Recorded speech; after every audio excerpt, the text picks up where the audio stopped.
Hey everyone, it's Vanessa Callahan, and I'm so excited to welcome you to the Calm, Empowered Parent podcast.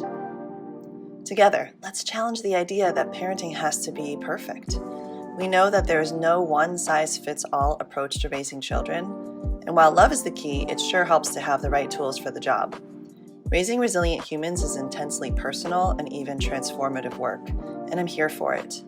Let's laugh, cry, heal, and learn together. Here we go.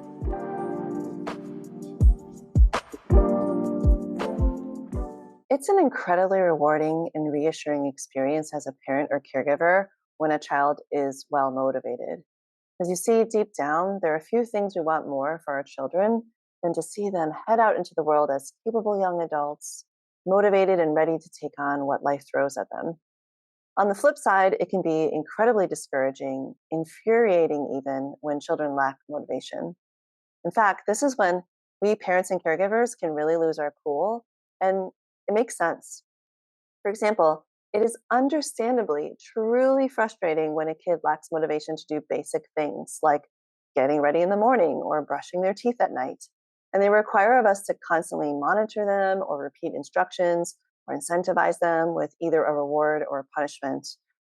It can be really frustrating. So these low motivation moments can bring out the worst in us. And if they happen too often, can even start to wear down and damage our relationships, which is the opposite of what we want. And why is it that low motivation is such a common thing that kids and caregivers get into battles about? In my opinion, the hard facts are that most of us don't know enough about how motivation actually works to be effective at motivating children consistently.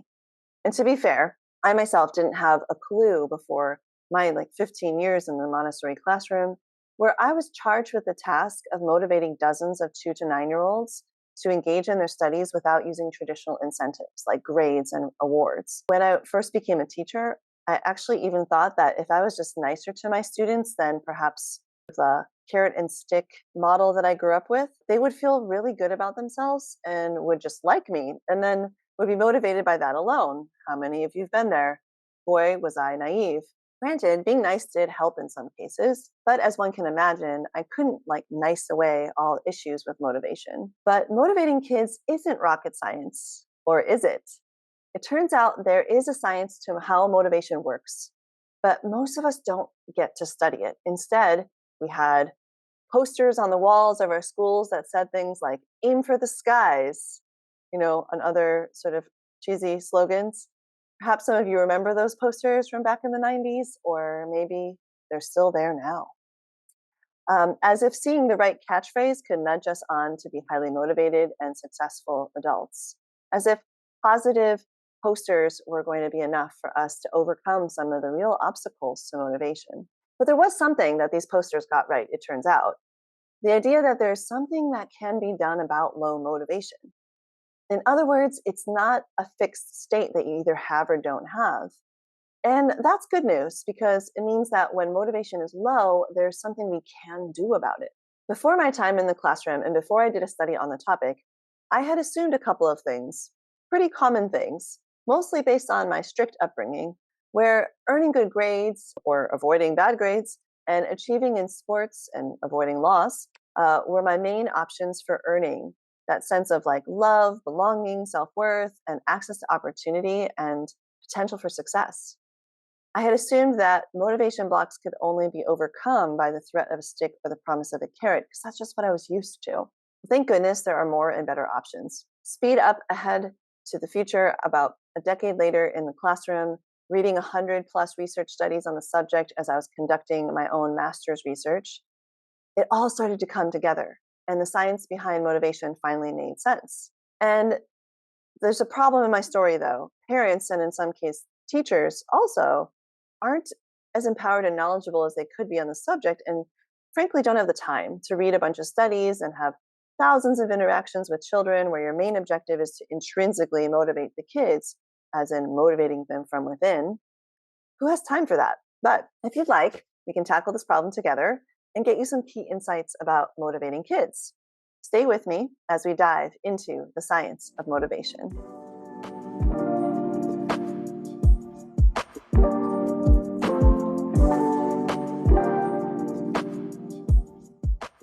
So many of us know that there is a problem when we put too much pressure on kids to achieve. When we're telling them a lot of mixed messages, right? Like be in a good mood, but also stress out about school.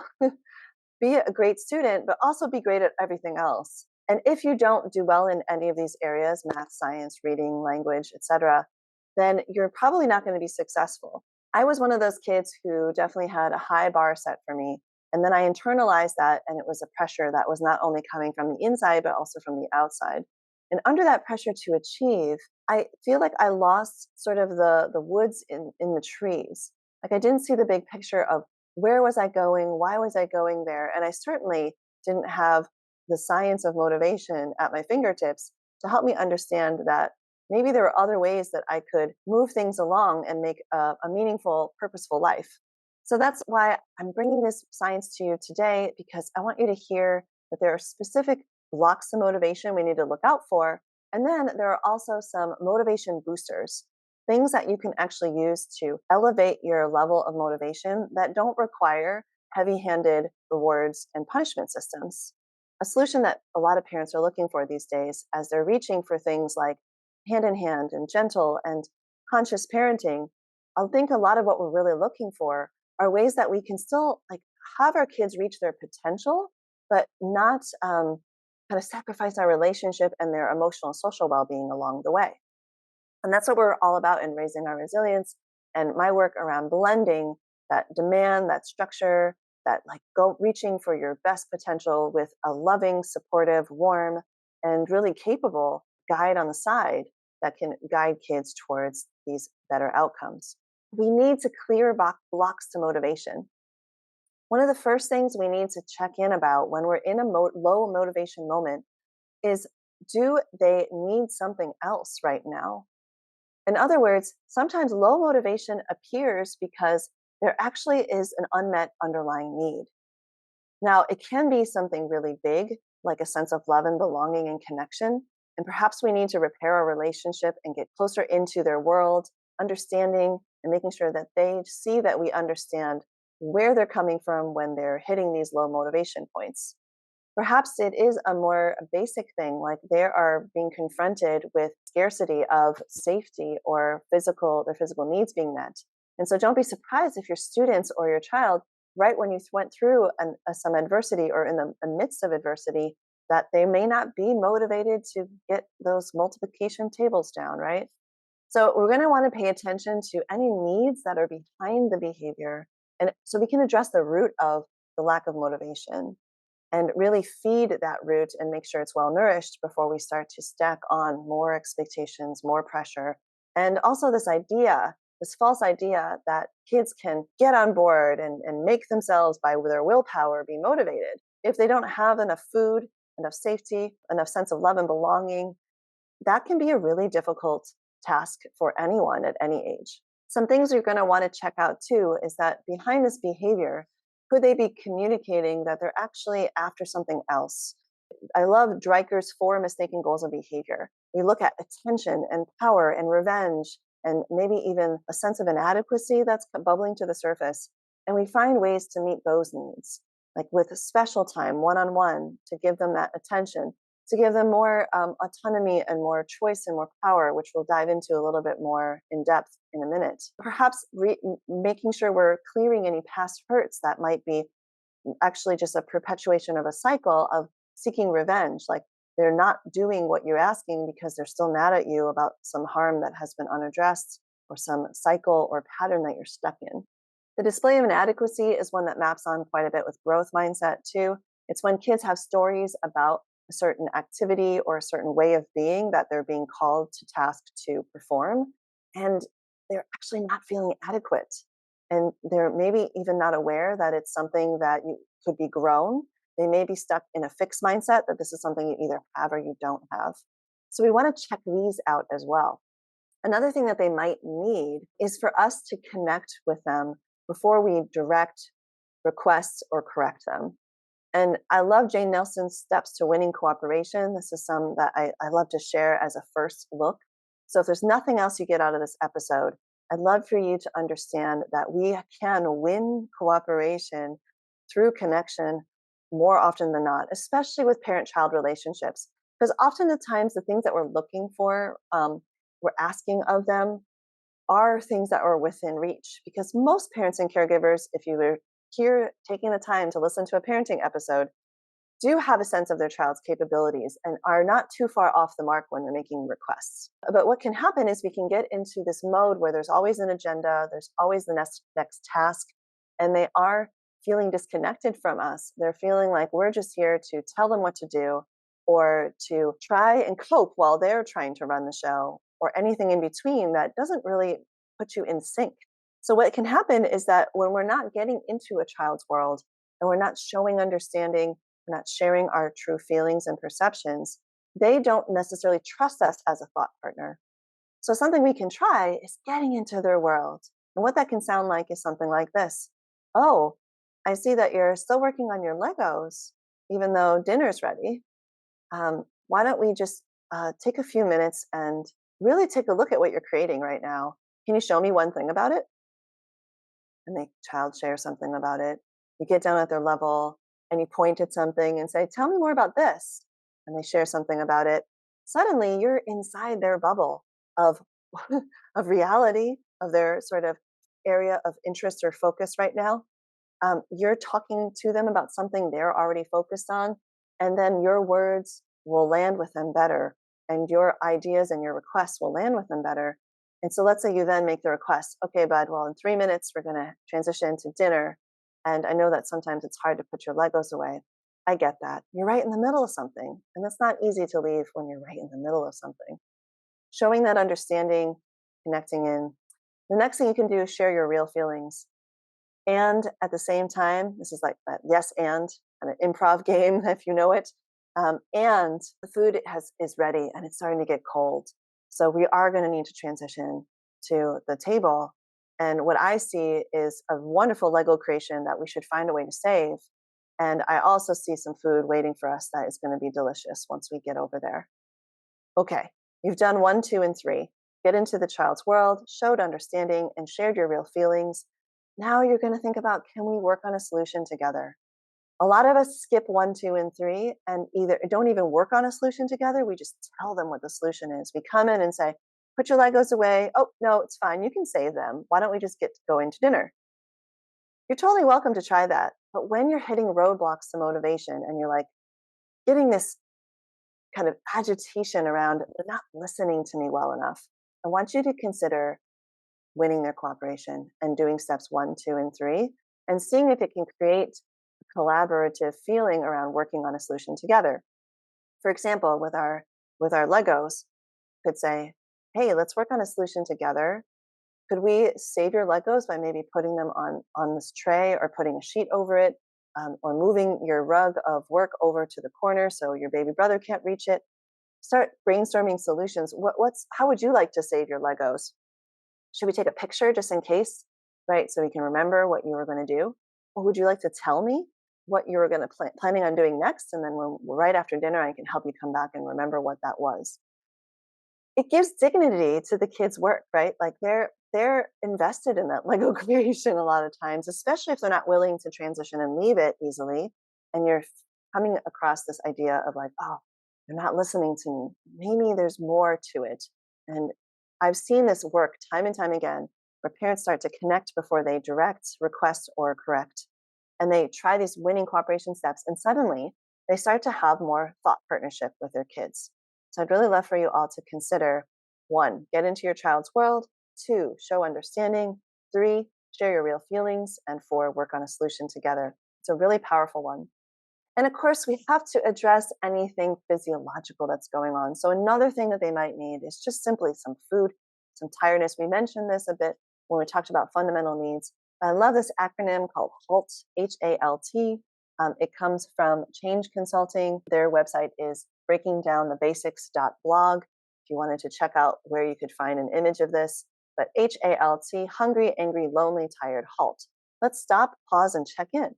Is there something going on here that is kind of a precondition to this resistance to doing what's being called to do right now, whether that's something I'm coming up with or something that the environment is asking us to do, what the clock is telling us to do, all right?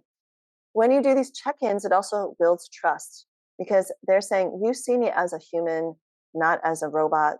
I have biological needs. You're attuning to them. We're going to work on this together and maybe even prevent some future low motivation moments by packing snacks and taking a longer nap or building in some downtime, getting that bedtime routine nailed finally, and doing some sleep training." Things I love helping parents with, by the way. All right. So, do they need something else? Answering that question really well. Now, second block to motivation, because we just covered a really big one. This one's a little more straightforward. Are they relying on you and other external cues like rewards and punishments to even have it in their mind that this thing should be happening? Whether it's focusing on their homework or cleaning up their room or getting their teeth brushed, getting their pajamas on time, whatever it is that we're asking them to do, could it be that they're waiting around for us to cue them, and they don't have that sort of internal routine and that internal intrinsic, we call it, motivation from within? So, vocabulary, ding, ding, ding, moment for you. Extrinsic motivation would be considered when they're motivated to perform an activity to earn a reward or avoid a punishment. When we're talking about intrinsic motivation, which you'll hear a few more times in this episode, we're talking about being motivated to perform an activity for its own sake and personal rewards. Yeah. And you can look for signs of these based on kind of what they're paying attention to, right? When they do a thing, do they immediately look to you to see how you react to it? Or are they sitting with satisfaction of their own completion or their own progress, right? When you leave the room, do they immediately stop doing it because they were really only doing it to please others or because you were watching over them?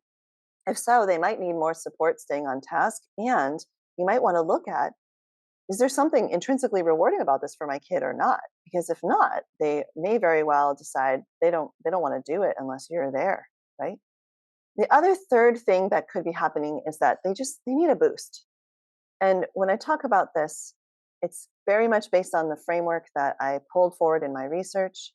It's based on the work of Stanford researcher Carol Dweck and her mindset work on growth mindset and fixed mindset. Angela Murray, who's a Montessori researcher as well, she's an elementary philosophy researcher, and she brought in a lot of these pieces that I pulled together to create something called the I CARE model. I for interest, C for competence, A for autonomy, R for relatedness, and E for effort, which is related to growth mindset. Why are these five things so effective at boosting intrinsic motivation? I'd love to share with you. So, what I've noticed is that when you bring in that interest, it is like a boredom buster. It helps with distraction and sometimes just like annoyance and whining about something. Because we're using the power of curiosity to ask the question, what would make this more interesting? Can we turn it into a game? Can we play music? Maybe if we move our bodies and get our bodies involved, that would make it more interesting. Maybe you're finding out what matters or finding one thing you like about it. Maybe you're asking more questions or being willing to try a new way. These are all ones that boost intrinsic motivation through the motivation hack I like to call just interest, right? Another one that could be in play is competence. When we want to have kids do something, but we're asking for it to be at a level a little bit higher than they can do or way too low that it's like, oh, it's almost an insult to them. I'm like, don't insult my intellects with this question, right? They can shut down. And so sometimes when competence is an issue or a block, we'll see them copying or giving up or incompleting work or just kind of shoving it aside with like not valuing it, right? And so in this one, we can use the power of what I call scaffolding, which is breaking things down into smaller steps, meeting them where they are, and making sure that the next goal we're asking is something that's within reach and offering just enough support for them to make that next step. Okay? So it's really important for this to be effective to start where you are, break it into steps, and as you go and you're making this plan for how we're going to work through the levels of competency, make sure you're filling skill gaps along the way. So this is where you might need to take some time to teach and then even encourage your kid to teach others at the level that they already have mastered. This helps us a lot. And oftentimes this is where we can really lean in and give that support where we go, let me show you how, or can you show me how you do it? And then I'll help you with the part you don't know how. And then finally, how about if you do it while I watch and I'm here in case you get stuck? And then finally, why don't you do it? I'm going to leave and I'll come back and see if you were able to do it on your own. Scaffolding them towards independence is such a big piece of parenting, and it's often overlooked even in classrooms. We just sort of drop it in and hope that they can meet the demand and figure it out for themselves if they're not able to meet that demand. But scaffolding has become really popular, and it's also sort of under the umbrella of differentiating, right? Let's make each learning experience match a kid's ability and making sure that we're making those accommodations and adjusting our learning plans based on where they actually are and their current skill set. So, competence is another motivation booster. And I love that the interest in competence ones, usually one of those two works. But I'm going to give you the third one out of the I care model. And we're not going to get to R and E today. Those could be and should be complete episodes all of their own. I want you to hear this autonomy one, which honestly, we could do an episode on each of these blocks, but listen to this one. Do you have a kid who, when I said power might be going on as an underlying need, that you thought of your kid, where maybe they say no anytime you ask them to do something just because it wasn't their idea first? Well, autonomy is your motivation booster that I would recommend you try first. So, when we think of autonomy, we're thinking about using the power of choices. And this helps when there are power struggles, when there's refusing or there's bossiness, where they're kind of trying to take over and tell you how things are, make things happen their way or else. What we can do is we can ask them to lean into the idea that there are, even when there are hard lines and non negotiables, there are ways to build in choice, influence, and even some control on how it plays out. So maybe they don't have control over whether or not it's bedtime, but how we get into bed and the steps and the order of those steps and which books we read and whether they turn off the light or we turn off the light, whether we sing to them, whether we tuck them in, they can have all these choices along the way. And that gathers their input and makes them feel like not only do they have more autonomy, but it also can quell things like anxiety or sort of this quick oppositional tendency in kids. And when we do that, and we can help them learn what's flexible and what's not flexible. And over time, they will learn to let go of the things that are just the way they are. Bedtime is 8, and it's always 8, and that's not what's negotiable. But guess what? There's these other 10 things that are.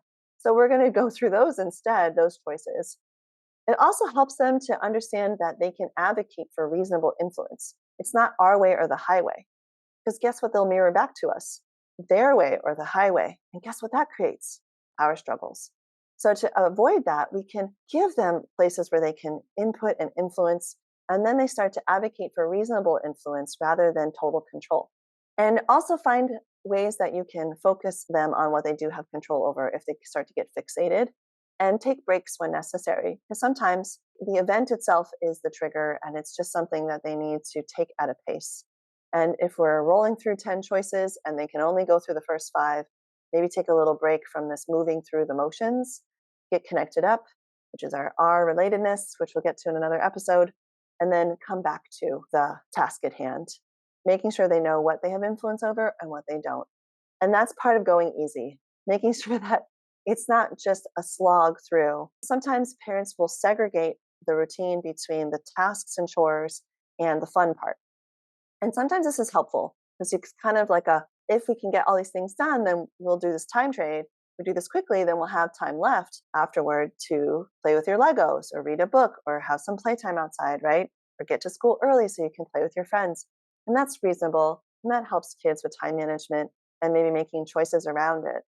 But we do want to be careful that we're also giving them the opportunity to have some things there that are fun along the way, because we don't want to give them the impression that the things that we're involved in and we're kind of moving them through are always going to be unpleasant. We don't want them to associate time with us with the challenges of life and not fun of life, right? Like, okay, kids, now you can go play. We got all the chores done.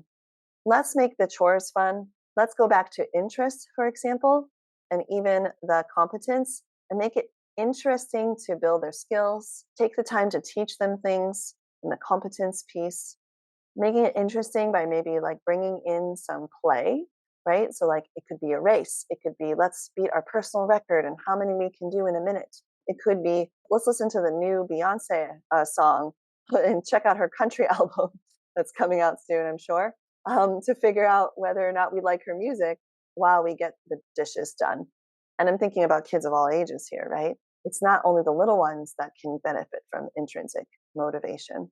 All right, friends, we've given you some food for thought, haven't we, today?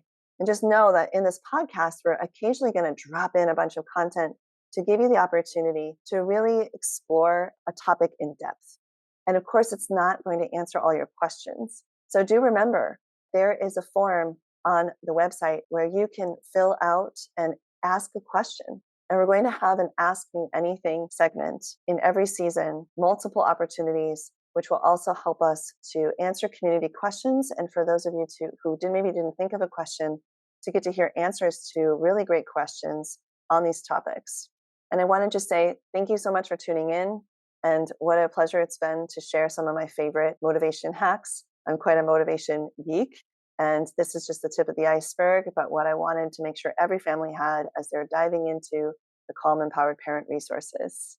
So enjoy, experiment, be willing to try new things, and being willing to lean on your community, whether that's here at the Calm Empowered Parent podcast, in Raising Our Resilience, or in another community that you're a part of.